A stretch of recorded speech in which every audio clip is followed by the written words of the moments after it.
A patient with severe mycotic infection, diabetes mellitus, cellulitis is likely to be suffering from. And the options are mucormycosis, histoplasmosis, candidiasis, and none of the above.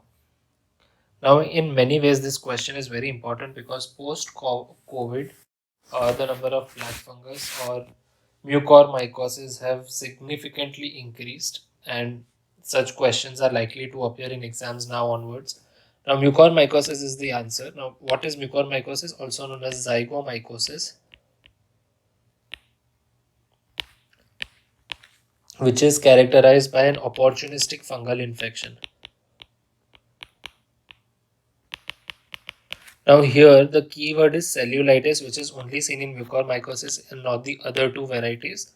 Both of them, that is histoplasmosis and candidiasis, are severe mycotic infections, of course, and are predisposed to diabetes mellitus, but cellulitis is more uh, significantly pronounced in mucormycosis. Now mucormycosis occurs in two forms. So it can have a visceral kind of a route. There is pulmonary and gastrointestinal. So you can have the systemic or rhinocerebral. Now this rhinocerebral form is the one that is going to affect more of the orofacial regions. So the risk factors mainly involve diabetes mellitus with ketoacidosis, any blood cancers, and immune suppression. So the reason why there was seen so much after COVID is because of use of corticosteroids plus diabetes mellitus. So there is weaker immune response, and this fungus being a normal commensal took over and became pathologic. So in the rhinocerebral form, this infection starts from the paranasal sinus and it starts rapidly spreading to the adjacent tissues, causing severe destruction and necrosis. So there is palatal perforation,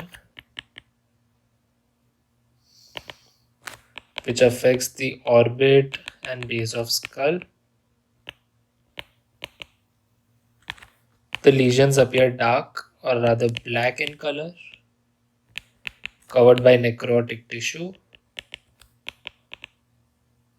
and causes severe destruction of the midface.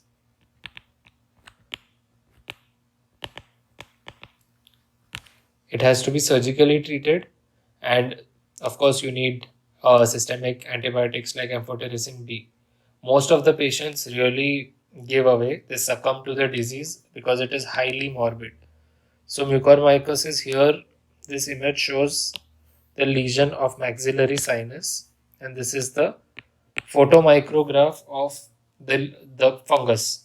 Okay, so remember these clinical images also, in case if there is a question on those. It has not been asked, the histopathology has never been asked, but you can always expect more questions from this topic post COVID. So the correct answer here is option number 1.